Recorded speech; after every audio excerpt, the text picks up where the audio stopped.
Meus caros, meus queridos, queridas, sejam bem-vindos, sejam bem-vindas. Hoje, no nosso encontro das quartas-feiras, né, resolvi trazer um tema que trata exatamente como está no título, trata dos danos materiais, danos morais, em relação à invasão de privacidade, ao uso da imagem e também ao ataque, né? E os prejuízos desses ataques à reputação e à imagem de pessoas, tanto pessoas físicas como também pessoas jurídicas. Diga-se de passagem, não somente existe a questão da reputação em relação à pessoa física, é muito mais, né? A questão que se discute hoje é muito mais em relação à pessoa física. Entretanto, também a pessoa jurídica pode ser alvo de danos, né? Que devem ser compensados, né? Eu aqui trago, na verdade, inclusive o inciso 10. Eu até trouxe aqui para a gente conversar a respeito, o inciso 10 do artigo 5º, né? O artigo 5º da Constituição, que trata dos direitos e deveres num sentido mais amplo, são as cláusulas pétreas dos direitos fundamentais, né? Então, aqui, dos direitos e garantias fundamentais, no inciso 10 é muito claro, diz assim: são invioláveis a intimidade, a vida privada, a honra e a imagem das pessoas, assegurado o direito à indenização pelo dano material ou moral decorrente de sua violação. Bom, como todos sabem, como todos nós sabemos, no Brasil, a nossa Constituição é a lei maior, né? É a partir da Constituição que todos os outros normativos são produzidos, sempre levando em conta o que consta, o que está vinculado diretamente na Carta Constitucional. Então, por conta disso, o inciso 10 é muito claro. E como eu disse ainda há pouco, e repito, esse inciso 10 faz parte dos direitos fundamentais constantes na Carta Constitucional e, portanto, é, é considerado, é uma cláusula chamada cláusula pétrea, né? Cláusula de pedra, portanto, que não pode ser modificada, né? E aqui eu quero também fazer uma correlação em outra cláusula importante da nossa Constituição, que eu sempre cito quando a gente faz algum comentário nessa esfera da legislação, que é o artigo 1º, não é? E é o artigo que trata dos fundamentos da República Brasileira. E um deles, claro, que eu sempre faço alusão, é o fundamento da dignidade da pessoa humana. E faço essa correlação novamente, porque hoje, como a gente está tratando aqui com os amigos sobre o direito de imagem e o direito de compensações, inclusive compensações financeiras, quando atingida a reputação e a imagem de qualquer pessoa, né? Nós precisamos aqui, e claro que é um bate-papo de uma meia hora, enfim, um papo muito curto, não vai, evidente, exaurir, né, esgotar tudo que nós gostaríamos de tratar a respeito, e não é possível em tempo tão curto, né? E o que é importante aqui a gente, penso eu, ter uma noção geral sobre esse direito fundamental à imagem, à intimidade, à vida privada e também ao bom nome, né, ao nome com boa reputação, que não deve, de forma alguma, ser atingido, né, no sentido de no sentido pernicioso, né, da palavra. Eu penso também que é importante, quando a gente trata desse tema, claro que a gente vai depois abordar, ainda nesse nosso papo, a questão das compensações. Alguns chamam de reparação. Na verdade, não há reparação, né? Há uma compensação, porque depois que o dano está provocado, nada conserta. O fato é que a compensação, eventualmente uma compensação financeira, ou uma retratação, talvez seja a palavra mais adequada, compensação, e não reparação dos danos, porque de forma mais intrínseca, de forma mais, digamos assim, absoluta, o dano efetivamente nunca reparado na sua totalidade.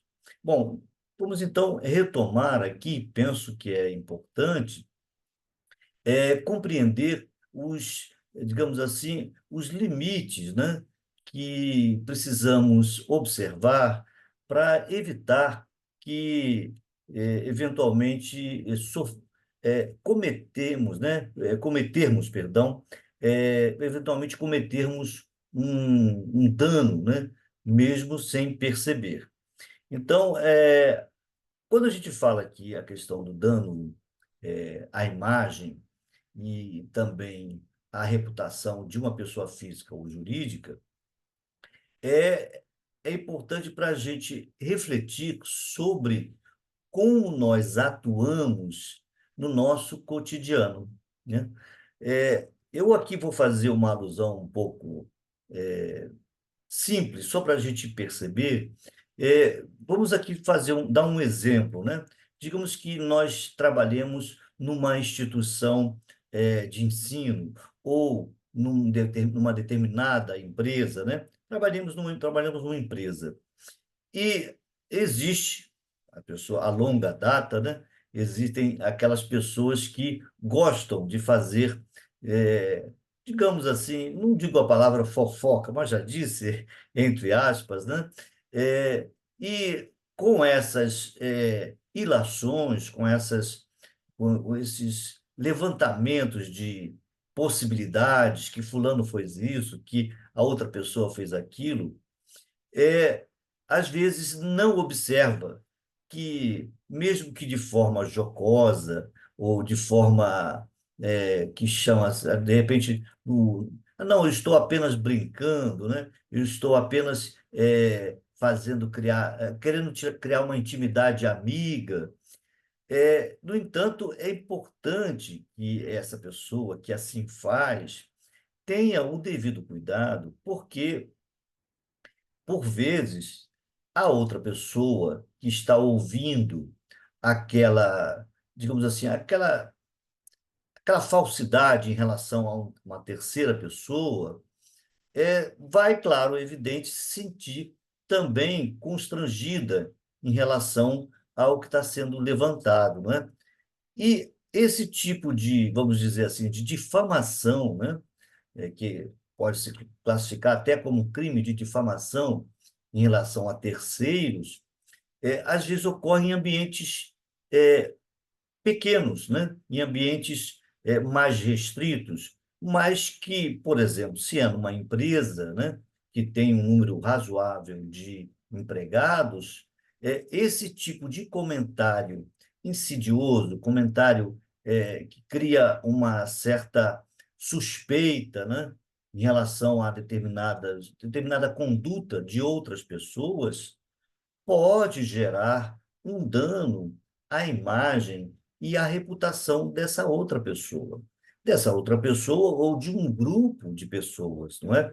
Então, eu estou trazendo esse exemplo de um universo bastante restrito e bastante pequeno para a gente depois ampliar para um universo um pouco maior, né?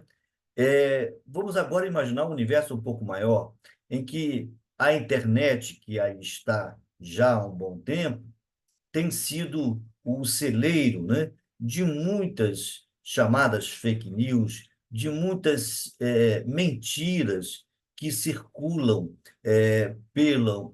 pelas redes sociais e a amplitude, quer dizer, o alcance que essas fake news, que essas mensagens indevidas, que esses ataques à imagem, à reputação de uma pessoa ou de um grupo de pessoas atinge um grau, uma escala de repercussão infinito quase, né? Um grau de repercussão quase que infinito. E, portanto, nessas situações, a possibilidade de um dano maior fica muito evidente, não é?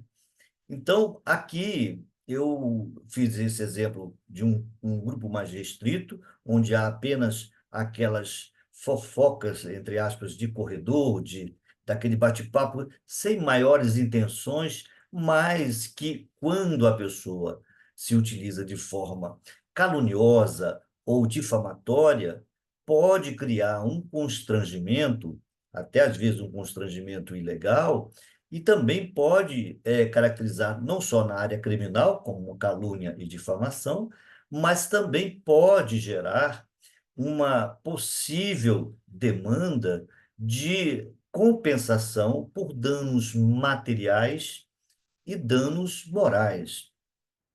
E aqui eu quero fazer um esclarecimento, melhor dizendo, eu ia dizer uma outra coisa, mas eu vou me prolongar daqui a pouco.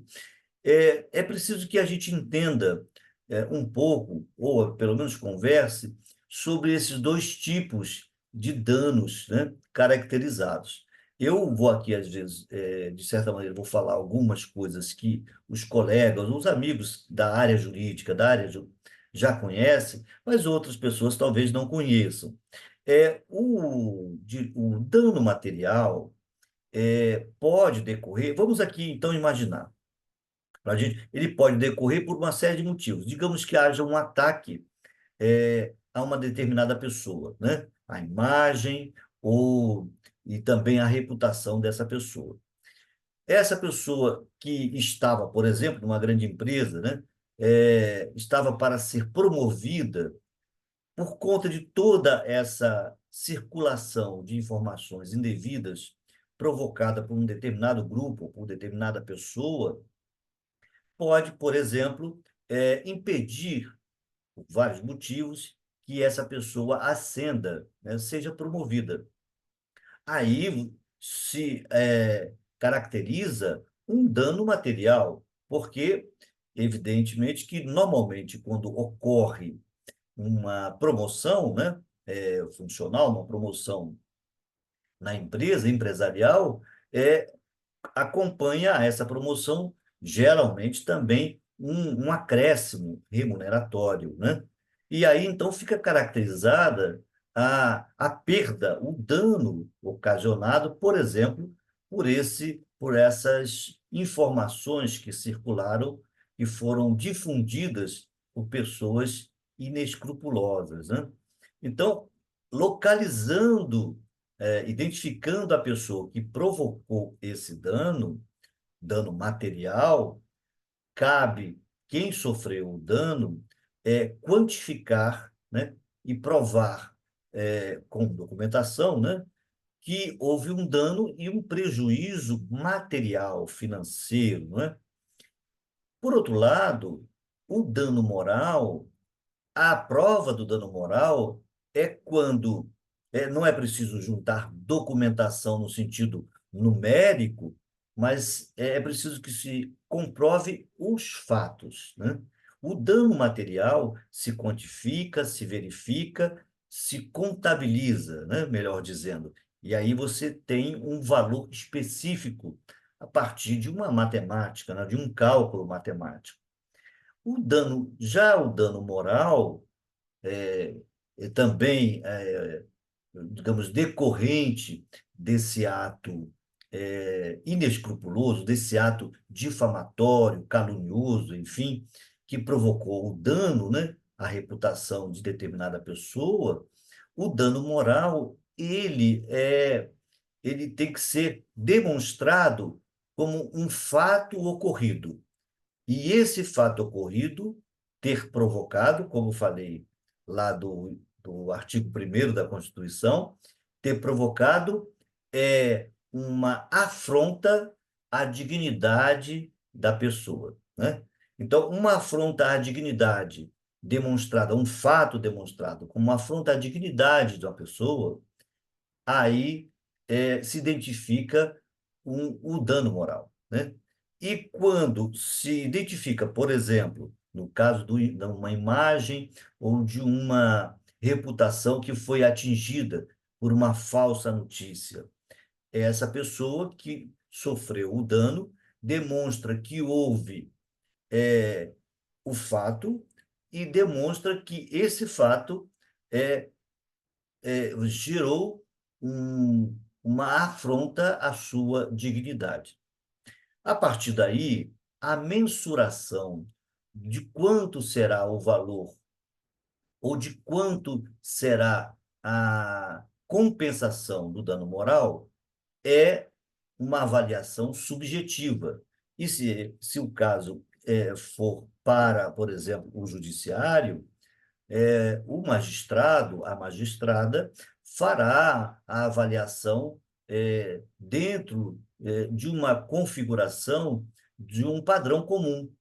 Se a conduta comum é uma e ocorre um dano a partir de uma conduta indevida, que é a difamação, a calúnia, ou uma imagem truncada, mal feita, para trazer uma outra informação que provoca um dano à dignidade e à privacidade daquela pessoa, a partir desses dados, que é um padrão, que é uma conduta fora dos padrões, né?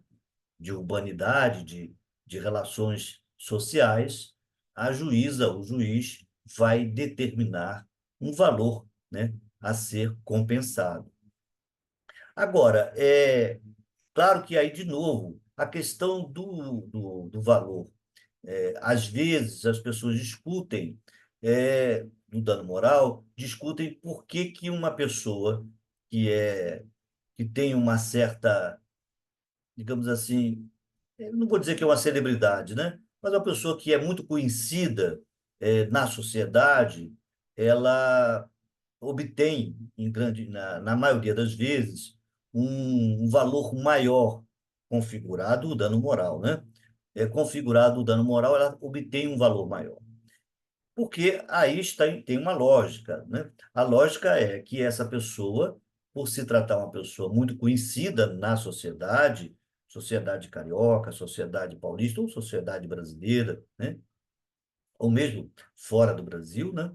É, quanto maior esse universo que vai repercutir esse dano, é, é bem mais lógico que também o dano moral acompanhe, em termos de valor, a tentativa de compensação desse dano sofrido, que exatamente porque a pessoa mais conhecida repercutiu de forma mais ampla, né? Fica aí um pouco, pelo menos algum, é um argumento, me parece, né, interessante para a gente entender porque, às vezes, uma pessoa que mora em um lugar relativamente simples, que tem, digamos assim, não é muito conhecida, não só no seu bairro, mas também em outros lugares, às vezes tem um valor fixado um pouco menor. É muito mais em função da repercussão, né? E aqui, agora já fazendo uma outra reflexão, o dano moral pode ser, mesmo para uma pessoa relativamente simples, uma pessoa que viva em uma comunidade relativamente pequena, com as redes sociais e com o advento da internet, isso acaba sendo superado, porque mesmo ela estando, por exemplo, numa cidade do interior do Brasil, mas alcançada pela internet, a informação indevida ou a afronta à sua dignidade, à sua imagem, à sua reputação, colocada nos meios sociais, dos meios midiáticos da internet, provoca, evidentemente, mesmo estando lá no interior do Brasil, vai provocar um grande dano na medida que que essa informação circule por toda a internet e está à disposição não só naquela localidade, mas também em todo o Brasil e no mundo inteiro, né? Será que essa exposição,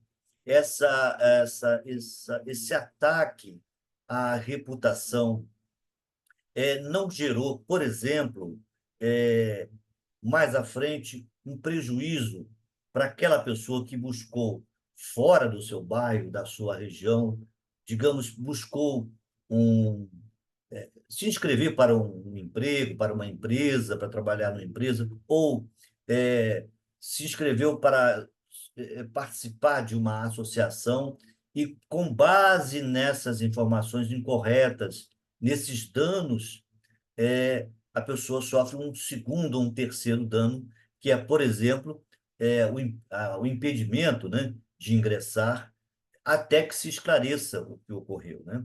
Então, é importante que a gente tenha essa visão ampla para compreender que hoje o dano moral e o dano material com relação à imagem, é exatamente prescrito ali no inciso 10 do artigo 5º da Constituição, adquiriu um tamanho, né, um caráter muito mais sério e preocupante por conta exatamente das mídias sociais, por conta da rede internacional, né, da internet.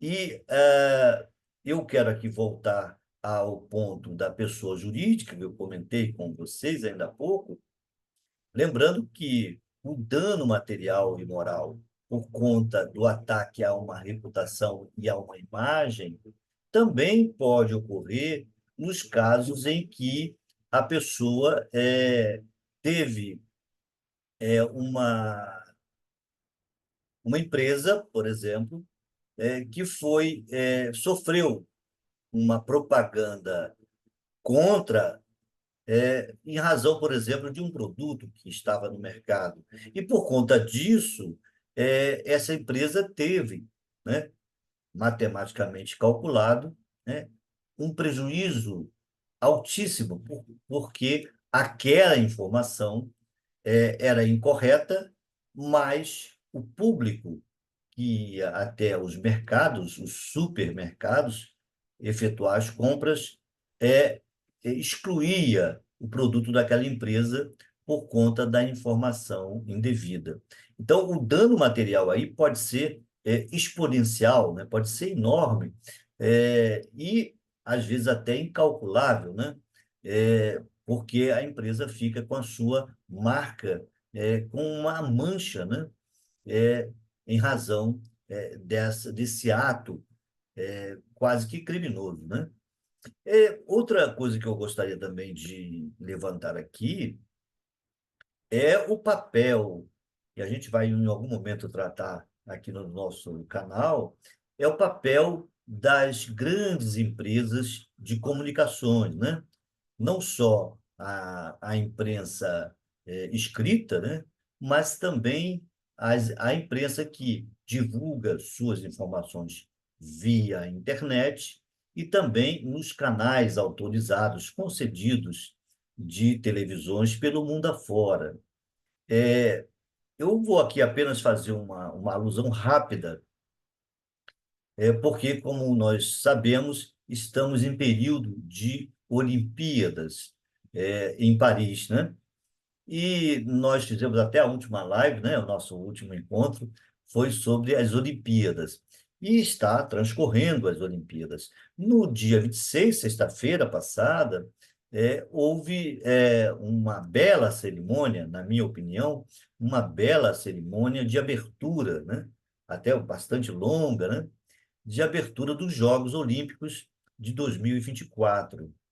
E houve uma questão, aconteceram, alguns não concordaram muito, não gostaram muito disso ou daquilo, outros gostaram bastante, que foi o meu caso, eu gostei muito. No entanto, vejam o que aconteceu. Um determinado ponto, uma determinada encenação, que eu até esclareci nas minhas mídias sociais, porque até o próprio comitê eh, olímpico fez o esclarecimento, ocorreu que uma cena foi considerada uma reprodução da Última Ceia, o quadro de Da Vinci, né, ou, enfim, da Última Ceia, o que provocou inicialmente. Veja, a informação circulou inicialmente assim e provocou, evidentemente, nessa linha, provocou na religião de vertente cristã, provocou uma certa, digamos assim, repulsa, né, àquele tipo de apresentação. Entretanto, e aí é importante que a gente diga, né? Entretanto, o que na verdade ali foi demonstrado, e isso, a abertura dos jogos foi muito clara, né? O que foi demonstrado ali foi a encenação de um dos quadros de um pintor holandês do século XVII, que trata exatamente o título A Festa dos Deuses. Então, veja, a partir disso, eu queria apenas exercitar com os amigos o quanto isso pode gerar um dano ao próprio Comitê Olímpico francês e ao Comitê Olímpico Internacional. Vejam que as mídias, a imprensa internacional e as imprensas dos diversos países deveriam ter, antes de fazer a divulgação criticando, deveriam fazer uma pesquisa para então colocar a informação correta na mídia, nas televisões, nos jornais, etc. Provocou um mal-estar bastante grande, não só nas religiões de vertente cristã, mas também para outras pessoas que não conheciam, né, não tinham o conhecimento em relação a essa obra do pintor holandês, que depois até vou deixar na descrição o nome dele, porque aqui eu não consigo lembrar, né? Mas o fato é que eu até publiquei em uma das minhas mídias o nome correto. O Comitê Olímpico Francês, junto com o Comitê Olímpico Internacional, fez digamos assim, não digo a retratação, mas explicou que aquilo ali era uma representação e até, inclusive, mostrou que os desenhos, que as pinturas ali, digamos assim, representadas, inclusive na figura de Baco e outros deuses, né, era exatamente do quadro Festa dos Deuses. Mas vejam a situação criada e vejam o dano que pode gerar para, inclusive, uma entidade internacional, como é o Comitê Olímpico Internacional, o COI, quando a imprensa não faz o seu papel de pesquisar, de verificar a veracidade de determinada informação. Eu fiz essa alusão por conta de que a gente está nesse período de Olimpíadas, mas a gente pode, digamos, transportar isso para qualquer outra situação dentro do nosso país, Brasil, né? É, Nós tivemos um caso muito, muito sério que eu gostaria aqui de trazer também, que foi de uma escola chamada Escola Base, em São Paulo. Era uma escola dedicada ao ensino, a cuidar, né, de crianças, é quase que do ensino fundamental e, e infantil, e foi praticamente estraçalhada, né? Os proprietários perderam a escola por conta de uma informação que mais tarde foi descoberta que era uma informação incorreta, né? Então, vejam o dano que essas pessoas, né? Os donos dessa escola, escola base, sofreram não só no caráter do patrimônio, né, no caráter material, mas também o dano moral que, penso eu, nunca será reparado, né, porque sempre haverá alguém que vai vincular a escola base a uma escola que tratava mal as suas crianças, os seus estudantes, né? Então, nesse sentido, eu apenas aqui quis trazer duas situações de pessoas jurídicas, né? Uma escola e uma instituição internacional, o COI, né? O quanto é importante, antes da gente repassar alguma informação, e repassar apenas se necessário, fazer a devida verificação, né? Então, isso tem um entroncamento com as questões das chamadas fake news ou notícias mentirosas, né? Isso tem também com a questão das chamadas no nível mais pequeno, né? E mais tacanho, né? As chamadas fofocas, né? Então, tudo isso deve ser sopesado, deve ser ponderado, né, antes de divulgar alguma informação em relação a uma pessoa, a uma empresa e também nas nossas relações sociais, né? Evitar de criar cismas, de criar suspeitas, porque quem é suspeito deve ser verificado pelos órgãos de investigação, né? E essa pessoa tem lá a Polícia Civil, a Polícia Federal, enfim, os órgãos que cuidam dessa área, né? Agora, o trato, às vezes, com uma relação social em que a pessoa repassa informações ou cria situações, né, que não são verdadeiras, e mesmo que sejam verdadeiras, que atacam a dignidade, que atacam a imagem e a reputação daquele que está sendo citado, né? Que está sendo referenciado nessa informação. Então, é preciso que haja um cuidado muito especial. E, por fim, já encerrando o nosso bate-papo de hoje, eu penso que é interessante também a gente aqui fazer uma alusão, nós já tratamos aqui no canal, né, sobre a Lei Geral de Proteção dos Dados, né? Então, também um cuidado especial aqui, não só no falar, não somente no escrever, mas também em não divulgar dados de terceiros por conta, primeiro, isso fere a própria intimidade, privacidade dessa pessoa. Segundo, também incorre em crime, né, na área criminal, no eventual constrangimento ilegal, né? E também pode gerar crime na área da difamação, tá? E ir contra ao que está disposto na Lei Geral de Proteção de Dados. Quer dizer, os dados daquela pessoa deveriam estar protegidos e não divulgados e expostos a outras pessoas que podem tirar conclusões, às vezes, indevidas, né?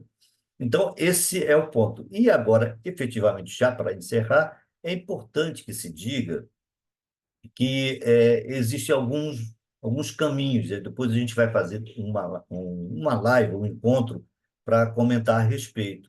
Mas existem os caminhos, né, próprios, apropriados. Primeira coisa que eu penso que deve ser aqui, a pessoa deve buscar é o entendimento, né? Tentar negociar, conversar com quem está divulgando, pedir a retratação, né? Esse é o primeiro passo. Agora, se não houver acordo, se não houver um consenso, né, para superar essa situação desse dano, e o dano for de tal maneira insustentável, nós temos, claro, os mecanismos, os procedimentos legais que podem, né, ser acionados, né? E aí, nesse caso, não cabe, aqui eu faço essa ressalva, não cabe apenas ir até uma delegacia ou até fazer virtualmente uma chamada notícia-crime, né? É importante que é, esse registro de ocorrência siga e seja acompanhado por um advogado, né? Um advogado de confiança, para verificar se vai ser realmente oferecida a denúncia em relação àquele crime praticado, né?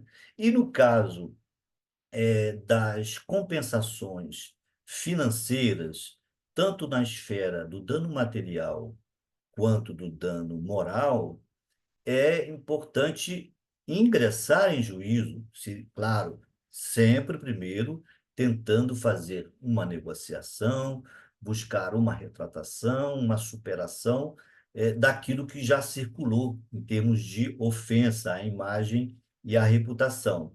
Mas se por acaso não houver ajuste, consenso, né, nesse litígio, né, aí sim, ingressar em juízo.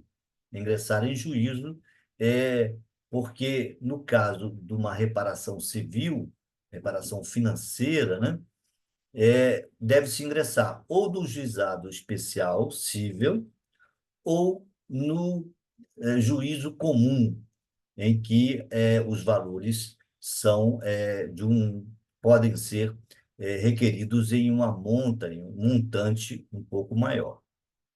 Nos juizados especiais, no caso dos juizados especiais estaduais, o limite é de 40 salários mínimos. E dos juizados especiais federais, quando há alguma entidade, alguma empresa pública, né, da esfera federal, naturalmente, é de 60 salários mínimos. Então, essas são limitações em termos de valores.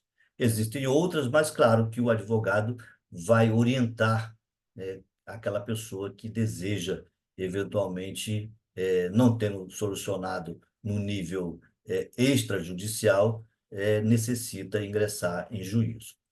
E no caso de valores acima de 40 ou 60 salários mínimos, conforme o caso, aí sim deve-se ingressar no juízo comum, que não há o limite, né? Ao valor a ser pleiteado para compensar o dano sofrido. Lembrando mais uma vez que a palavra é compensar e não reparar, porque esse tipo de dano nunca será reparado na totalidade. Tendo presente essa informação, digamos assim, essa máxima de que a reparação é praticamente impossível, né?